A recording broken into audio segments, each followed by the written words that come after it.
I said, beautiful desolation. Clap for me.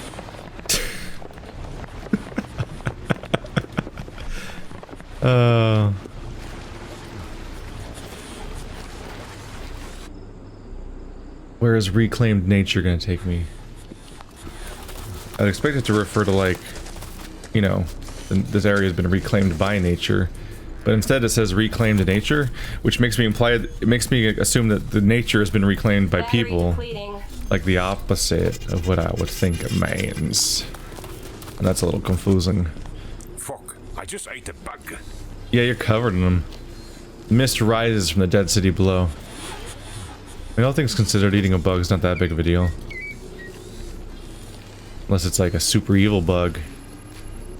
The death bug. Or like any of the ones in Dark Souls. A craggy rock juts from the foliage like a bare bone from a dead pelt. I think a lot of the bug-related worries usually have to do with like blood streams and whatnot. So if it goes into your digestive tract, a lot of the big scary ones don't really be a problem the same way. Hey, little guy. Of all things, rats are still the same in this universe. They move so strangely, though. I think it's because they animated the rats in a way where the rat doesn't bounce. Like it goes... like it just shoots around the screen constantly, like this here scorpion. And I think its legs are probably moving. It's too hard to tell from this height. But the rats don't go like... like they're not like... the little butt's not bouncing around while it runs. And the kind of like messy gallop that like long, low to the ground animals tend to have. So instead he looks like a RC car, like there's wheels coming out of his belly, and that's how he's getting around. And the rest of the animals just like a fake. Like, what was that?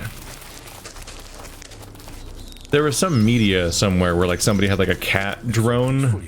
I don't remember the context for this anymore. But they had like a taxidermied cat on their like drone that they flew around. Like that's kind of what it feels like. It's like somebody's RC car has a rat on it, as opposed to the rat moving like a rat. Strange vivid aloes bloom like flames in the wild, in the veld. Yeah, that stuff looks crazy. Aloe plants are nuts. They're so fleshy and weird. I used to have a whole backyard of these. Not these ones, but lower to the ground, more grass-like in their texture, but they're green. It was really neat to look at them. They just kind of would spread. The radiant colors of the plants contrast sharply against the white rocks. I think I remember hearing that California has like a succulent problem where there's like invasive species that are covering... Just yesterday, this was a city. That was yesterday for you? We're still assuming this is all happening in one day somehow? Like, at this point, in real time, we're threatening that premise, and that it's been long enough. This is what? I think this might be episode 21, so like we're already 10 hours into a day, like that technically can happen, but we should really be running out of day before long. Hey, more gold. Acacia tree. Sunlight filters through the acacia's delicate leaves.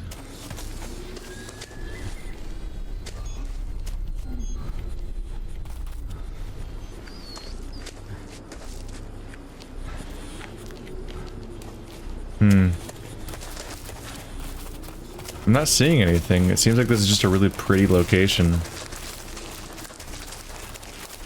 With these engravings that look interesting but not relevant. These look like they were ancient back when this place was a city.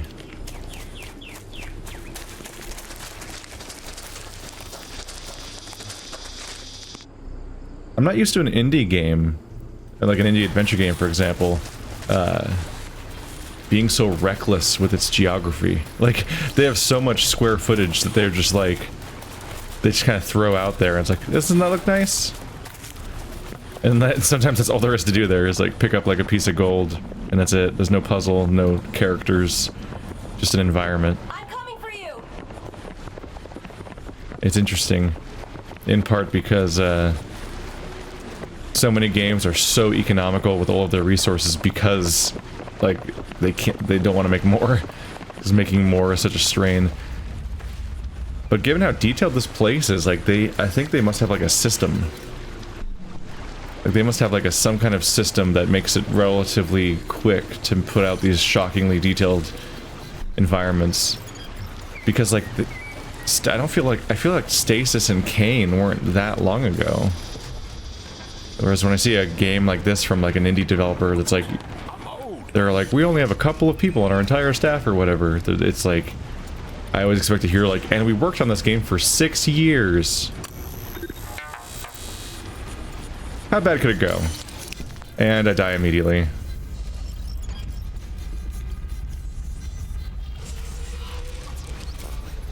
I already have a few instances of me not necessarily proceeding because I'm worried what will happen.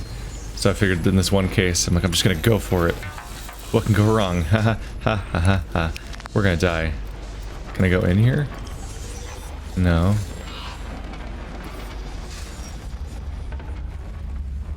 Oh, it's rumbling. This guy gonna be awake now? Yep. Are you friend or foe? Friend or foe? Hmm?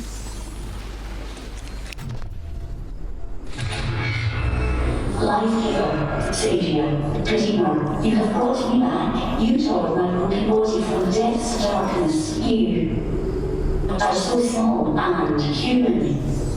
Where are the Mupani? What have you done with them? Speak. Where are the Mupani? What have you done with them? What am I looking at here? First I thought it was a brain or a skull. Then I thought maybe it's a tiny little organism creature. But then the more I look at it, it's like, is that a teddy bear? Like a little bear face with a little ear there, and these little arms like on the teddy bear. I don't know. I can't make out what I'm looking at. Who the hell are the Mupani? Must have been a while since you were last activated. What's the last thing you remember?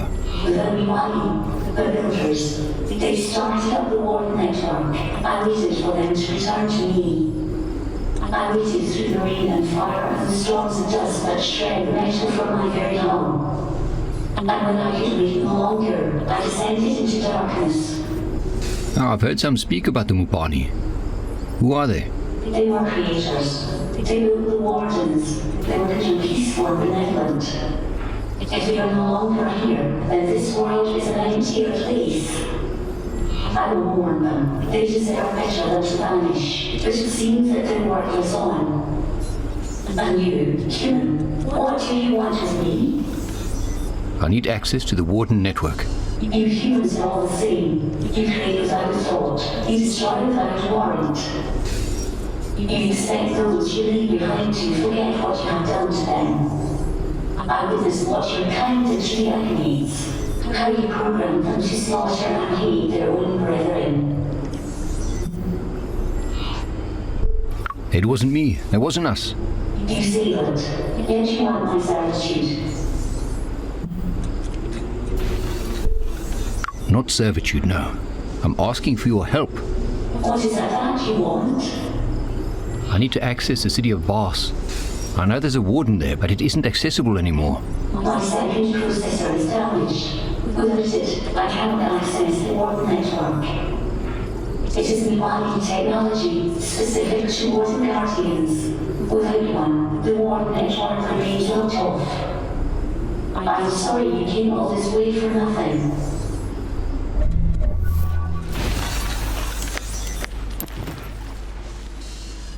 Yay, I already have this on hand. I don't remember where I got this at all. I've had this in my inventory for a while, I think. Secondary processor integrated. Link into warp network. You found a secondary processor? How? From where?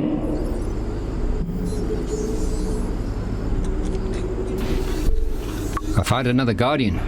It wasn't using its processor.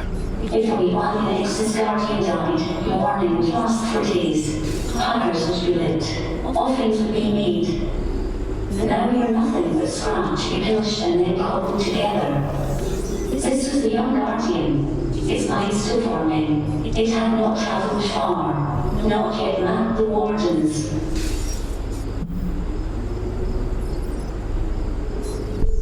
I'm sorry to hear it was so young. Now it has a second chance to live through you. Yes, that is true. But without an active map I cannot link to Glass Warden. If you can tell me the coordinates of Glass, I can attempt to manual link.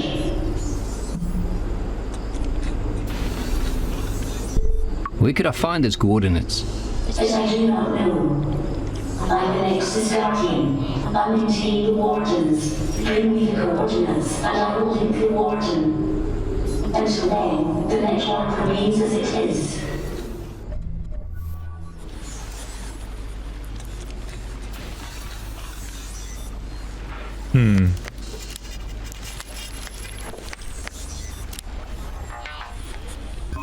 Double checking that last part.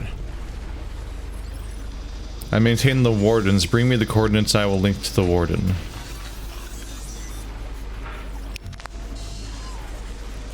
Bring me the coordinates, I will link the Warden.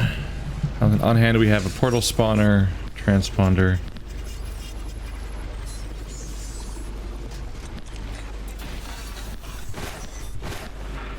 I'm not sure when Buddy Bot's gonna come in handy, if ever.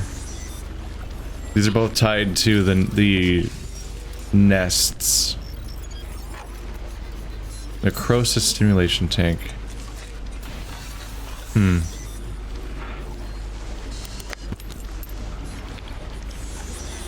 Well, the game's not currently saying to give it anything, and it's also not giving me dialogue, so I don't think I currently have it.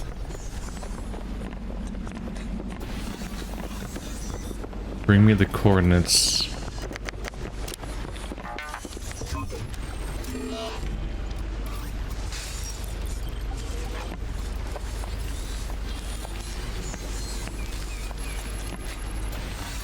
Yeah. So we're trying to access the city of Bass.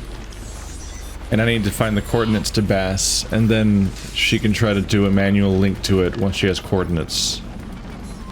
Which probably means I need to visit Bass or something.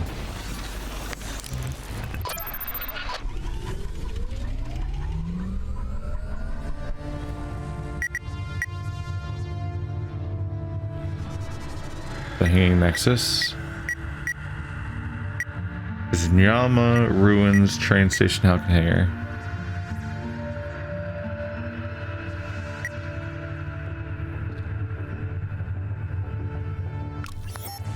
We're probably overdue to come here. I let this dangle a little longer than I meant to, perhaps.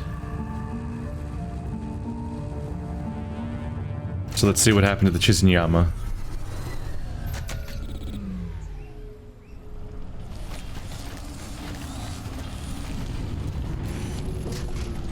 At least Uti left us the tether.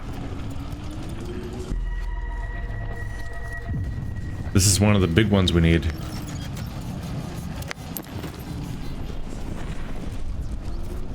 Array component.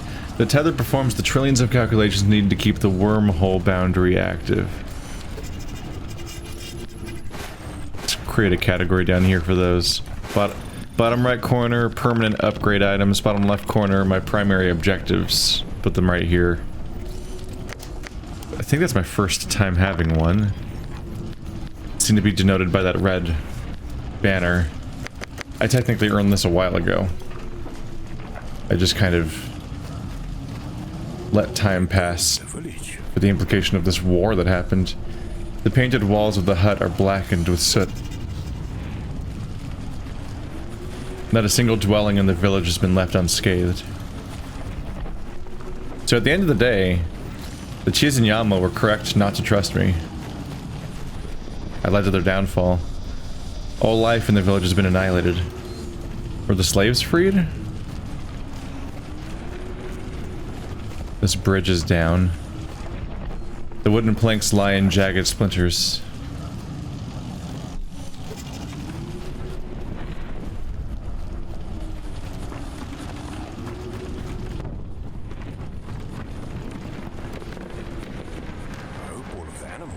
not. That's where the Ark was. Yeah, there was animals, there was slaves. I suppose I could check with the people that did this. Transmitter's been overturned. So I don't think the terminal I used to access the Kaikus still works. Kaikus. I know this smell. Oh, you know that smell from the war?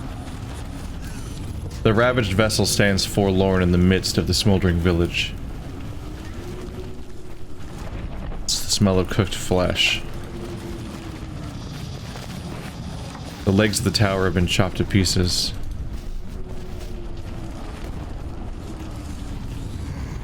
Bodies of slain Chizunyama have been piled together.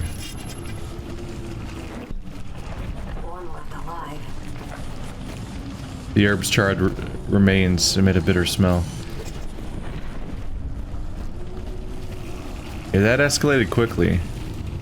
The dialogue let you think that this would give them like a bargaining chip that would aid them in dealing with the Chizunyama that keep having an advantage and have been exploiting them as a people. So that they let you think that if you gave this to them, they might extract more resources from the Chizunyama and have like a better living situation. But the Chizunyama practice of keeping slaves was the tipping point. And so they were wiped out. And yeah, it's a little hard to feel that bad. Train station. Ruins. I want to review some of these locations just because they're vague enough that it's hard to be 100% sure that I've checked there, or if they were new locations added later. Oh yeah, it's this place. In some of these cases, it's because the place was added, so I just had so little to do here when I came here. Yeah, they had crimes for days, so I'm not too surprised what happened to them. Because of after what they just did to the Kaikus. It seems like despite their supposed shame of their past actions, they were basically on their way to potentially doing the same to this other faction. Just seems to be that what they did. Their way of life involved technological progress and the building of wonders via the exploitation of colonialized factions. Anyone they can get a hand on, really.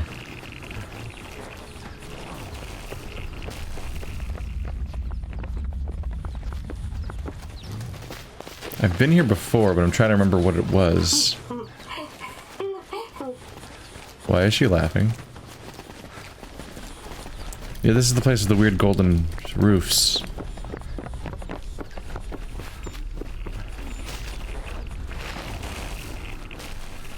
The spindly aerials stretch upwards into the silent skies. Am I misremembering? Because I feel like there was people here before. But maybe I'm misrepresenting that. Oh, it's the train! Right, the train station's where the living train was. We haven't talked for a while. He had to take a rest. Eh?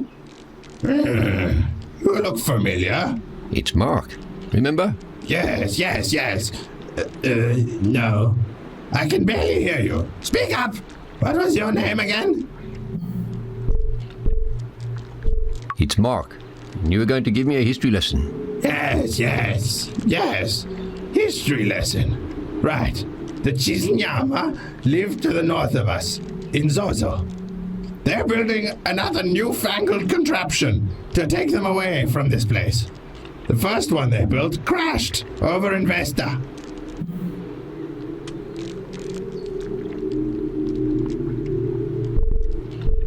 That's interesting.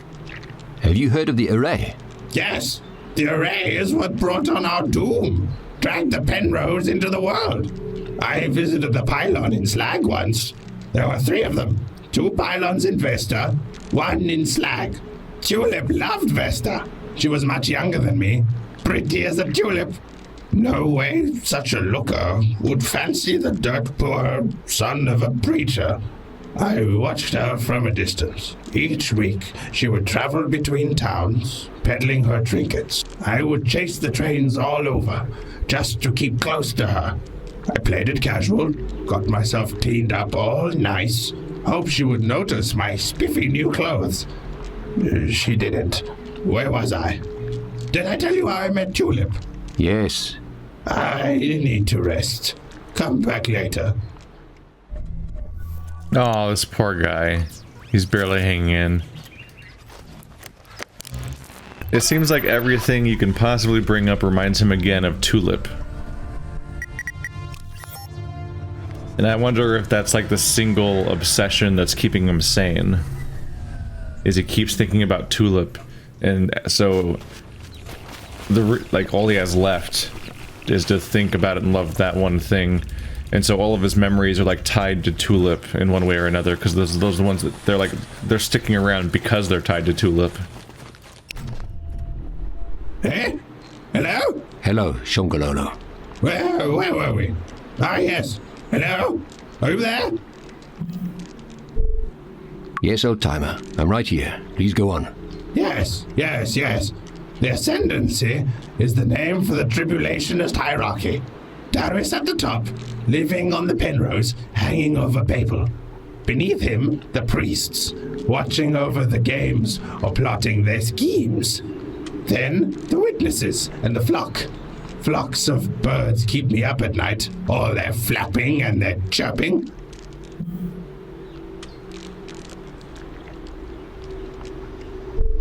I need to know about Babel.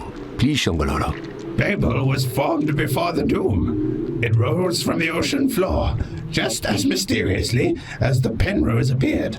The Ascendancy claimed the new landmass when the First War began. They carved it into an effigy of Darius and the Wanderer. The Temple of Babel can be reached, but only through a warden. Only an agnet can give you that access, which they never will. Tulip loved to gaze at the lights of Babel across the ocean. I got a job cleaning the trains. Tulip married a rich man and had children. 2 girls and a boy. I worked my way up to ticket collector, then signal maintainer, and finally conductor. Has this story of a fucking end? I ferried Tulip and her family around for a decade. She was lovely. Have I told you how lovely she was? Then her husband died in a nasty accident. Tulip traveled by train to his funeral. This doesn't sound like it has a happy ending. Direct hit from an energy weapon vaporized the passenger car. My Tulip vanished in a soft red mist. I was the conductor of that very train. I need to rest. Oh, that ended sad. Also, my character defied me. I kept being specifically patient, and Mark was like, does the story have a fucking end? I'm like, I've been avoiding those choices, Mark. What was that girl's name in school? The one on the hockey team? Yeah, Marita Meyer. Marita Meyer. The Meyer sisters. I always liked her. She would share salmis with me when Mom didn't make lunch.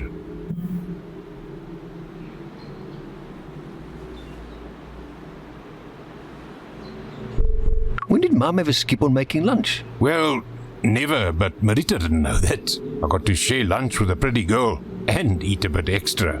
Charlize is at nursing school with Marita.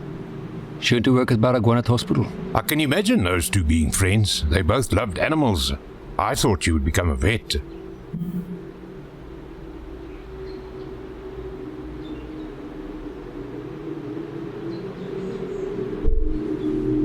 Yeah, they both wanted to help people. Charlize patched me up a few times, eh? She was a good person. Always nice to me.